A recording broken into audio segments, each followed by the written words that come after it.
Today, new technology to make sure student athletes play safely. Lisa Benson live in Lenexa learning the importance of baseline brain tests. Lisa, what are these?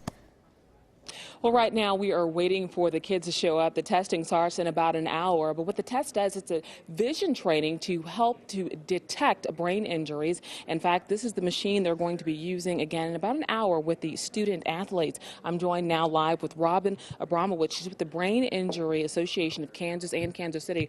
Talk to me about how important this type of training is and how important it is for parents to really be mindful of how really sensitive the brain is. Yeah, so the D2, or called the Dynavision, is a tool that parents can use to detect concussions, and it's a baseline test.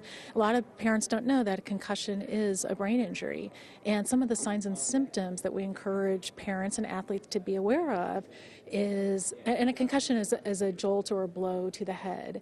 And if you're tired, if you have a headache, if you just don't feel like you're yourself, if you're nauseous, vomiting, having a hard time concentrating, sleeping a lot, those are some of the signs.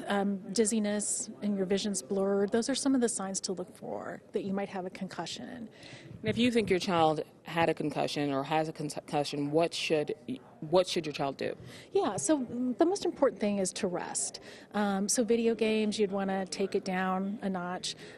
Reading, watching TV, you don't want to do all of that as much as you normally would. You just need to rest your brain. And of course, go see your healthcare professional, your physician, to talk to them about it as well. And then where the baseline test comes in is that a lot of times we encourage baseline testing before the season starts.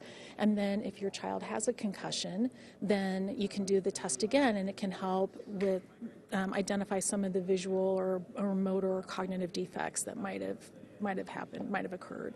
Thank you so much, Robin, for your time. And again, the testing runs from 10 until 4 o'clock this afternoon. And student athletes or athletes all over the metro are welcome to come down. It's just $15, and again, it's the baseline. So if something does happen during the season, it will be the baseline to know whether or not your child or you have a brain injury. Reporting live, Lisa Benson, 41 Action News.